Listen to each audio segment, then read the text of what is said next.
네. 자, 지금 저 조희대 대법원장 출근길 기자들이 이제 질의응답을 한 내용이 속보로 전해지고 있는데요. 어제 대통령께서 내란 재판부는 위헌이 아니다라고 한 발언에 대해서 조희대 대법원장 입장이 뭐냐고 물었는데요. 종합적으로 검토가 필요하다라는 것이고 지금 사법개혁 특위 또 만들지 않았습니까? 민주당에서 관련해서 공론화를 통해서 이루어져야 된다라고 얘기를 했습니다. 이 얘기는 무슨 얘기냐? 사실상 나는 반대일세. 하지 말라는 거죠. 네, 하지 말라는 겁니다. 제가 사개특위 부위원장도 맡고 네, 있거든요. 사개특위 부위원장 맡고 계시죠?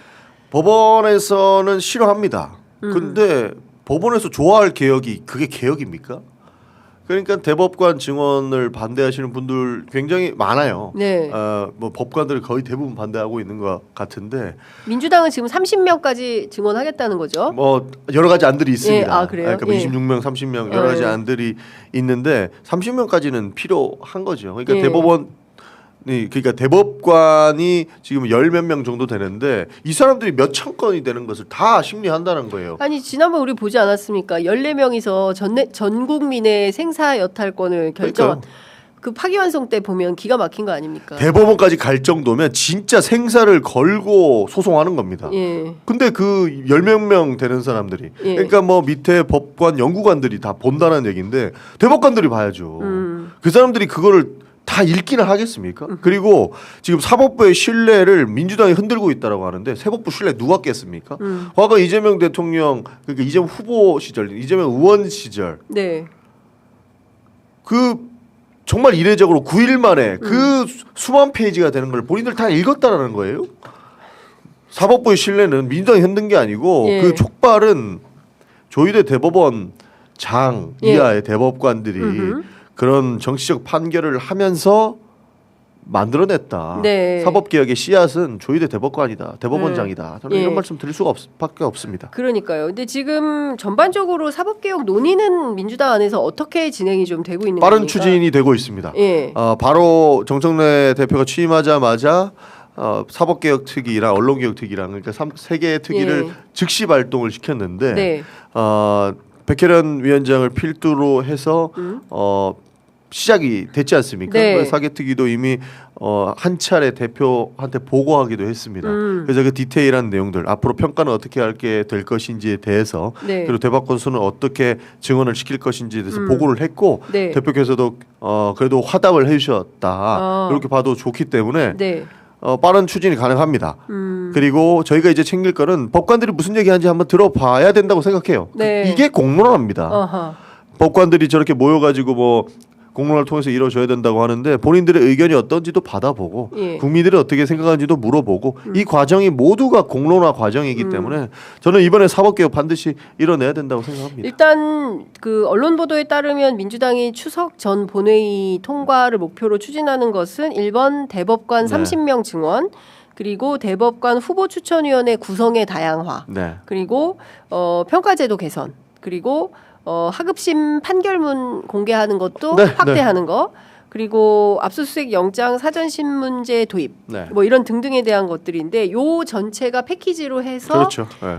추석 전 통과가 되는 겁니까? 그렇게 통과시키려고 목표를 하고 있습니다. 예. 그리고 방금 말씀해주신 거 보면 이게 개혁입니까?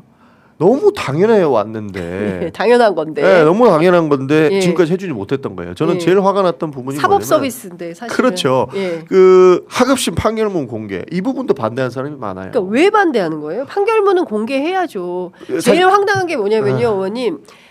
저는 이제 국민의힘이 거의 뭐 몇 달에 한 번씩 저를 고소를 해가지고 네, 예, 그 경찰서에 조사를 받으러 가야 되는데 고소장은 받아야 되잖아요. 네, 뭘로 네. 고소를 그렇죠. 했는지는 알아야 되는 거 아닙니까? 맞아요. 그럼 고소장을 보고 대응해야 되는데 고소장도 피고소인이 직접 정보공개 청구를 해야만 관련된 내용을 받을 수 있고 네. 심지어 거기에서 누가 고소했는지는 또 지우고 줍니다. 그러니까 누가 고소 주체를 알 수가 없어요. 그러니까 막 고소하는 거예요. 저도 국민의힘한테 고발을 좀 많이 당했거든요.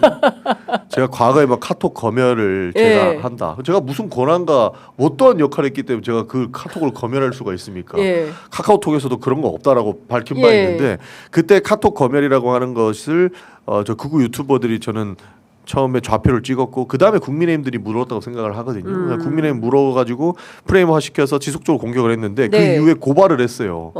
제가 고발당한 게 한 5가지 됩니다. 세상에. 그때 뭐 내란 행위 뭐 카카오톡으로 공유하는 것도 뭐 처벌받을 수 예, 있습니다. 예, 하지 예, 마세요라고 얘기했던 걸로 강요, 협박, 명예훼손, 공무원 사칭 말도 안 되는 거 다 고발했어요. 국민의힘이. 의원님을요. 네, 저 고발했어요. 그 전부 다 각하됐거든요. 예. 그러니까 이런 그렇다니까요. 전부 각하돼요. 저도 부분들도 각하됐어요. 예. 마구잡이 고발하는 거예요. 저는 그 검사 출신의 한 분께 저를 고발하셨는데 대한민국 검사했던 사람이 각하될 고발이나 하고 이게 말이 되냐라고 비판을 세게 했는데 어쨌든 저 말이 또 딴 데로 샜는데요. 네. 어쨌든 그 고발 주체에 대해서는 당연히 알려줘야 된다 생각을 하는 겁니다. 그리고 그 학업식 판결문도 네. 판사가 어떠한 판결을 했는지를 온 국민이 알아야죠. 네. 그 법관 한 명이 사실 주는 사회적 파장력이 엄청난데 그걸 왜 공개 안 하겠다는 거죠?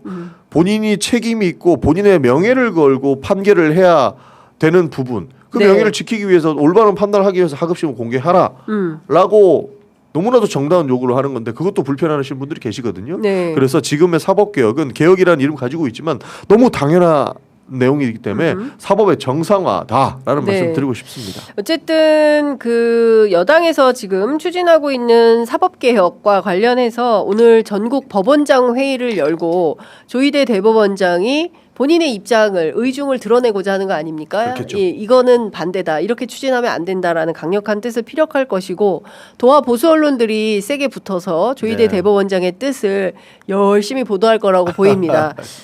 이럴 때일수록 또 그 반대편에서 개혁을 추진하고 있는 쪽의 입장을 또 적극적으로 보도해야 되는 게 저희 같은 그렇습니다. 진보 언론의 또 숙명과 사명이 아닌가 싶습니다. 다시 한번 말씀드리는데 사법개혁이라고 하는 말을 썼지만 사법 정상화입니다. 사법 정상화. 너무나도 당연한 시스템을 도입하겠다는 거예요. 그리고 대법관을 증언하는 문제도 열 몇 분이 물론 대한민국에서 가장 훌륭한 분들이긴 합니다. 근데 그분들의 손에 인생을 걸리고 있는 게 수천 명이고 수천 건의 그 판결이 남아 있는데 열 몇 명이 할 수가 없어요. 오히려 대법원에서 대법관 증언해 주세요 요구해야 되는 거 아닙니까? 상고법원 만들어 달라고 하지 않았습니까? 양승태 대법원장이. 근데 그걸 반대한다고요? 예. 황당합니다. 그러니까 본인들의 일도 좀 줄여주고. 그러니까 그다음에 일주를 준다는데 왜 싫다 하냐고요. 그다음에 대법관의 구성을 다양화해서 법관 출신들뿐만 아니라 네. 그 정도의 판단을 할 수 있는 아니 다른 나라들은 그렇게 하고 있지 네, 않습니까? 맞습니다. 해외의 그 유수의 언론 많은 언론이란다. 그 국가들이 그렇게 하고 있는데 왜 굳이 우리만 이렇게 무슨 법관 순혈주의도 아니고. 문영배 헌법재판관이 나와주셔서 인터뷰 했었잖아요. 예. 법관들로만 헌법재판소가 이루어지다 보면 그렇습니다. 그 안에 함정에 빠질 수가 맞아요. 있다. 예. 맞는 얘기입니다. 그러니까 그렇습니다. 지금 대한민국에서는 무조건 시험 치고 법관 훌륭한 사람들만 법관이 돼야 된다라고 하는 기본적인 생각이 있는데 정말로 객관적인 판단을 할 수 있는 사람들이라면 그것을 사회적 지위로 인정을 받을 수 있다면 그분들도 참여할 수 있어야 예를 들어서 전원합의체를 이끌어내야 하는 아주 중요한 판단들이라면 예. 그분들의 의견을 충분히 예. 넣을 수 있는 것이 오히려 더 통제를 강화할 수 있는 방법 중에 하나가 될 수 그렇습니다. 있다. 예전에 보이스피싱 사기당하는 1위가 네. 1번 판사, 2번 대학 교수 네. 이런 보도가 나온 적이 있어요. 네. 왜 그러냐? 그만큼 사회를 잘 모른다. 통제돼 왜냐하면 있으니까요. 통제돼 있고 본인들의 이 그 자기들만의 세상에 네. 살고 있기 때문에 사기 피해가 제일 많다. 뭐 그렇습니다. 이런 건데요. 저는 이제 법관들이 제대로 된 사회 경험 그리고 다양한 구성에서 역할과 일을 하고 있는 사람들이 모여야 다 사람이 사는 일을 재판하고 이런 거 아니겠습니까? 그렇습니다. 그런 판단과 경험 없이 그냥 무작위하게 버스기사 800원 그것도 횡령이다라고 하고 자기들은 650만 원씩 향응을 받아도 징계조차 하지 않는 직위원 이게 말이 되냐 이런 비판 속에서 지금 사법개혁 요구가 분출하고 있다 이런 말씀 좀 드리겠습니다. 아 의원님 오랜만에 네. 나오셨는데 조만간 또 모시도록 하겠습니다. 알겠습니다. 허심탄회한 이야기를 할 수 있을 때 불러주시면 제가 적극적으로. 지금은 좀 곤란하신가요? 아니요, 좀 다 말씀드린 것 같은데. 알겠습니다. 또 모시겠습니다. 네, 고맙습니다. 감사합니다. 네, 감사합니다.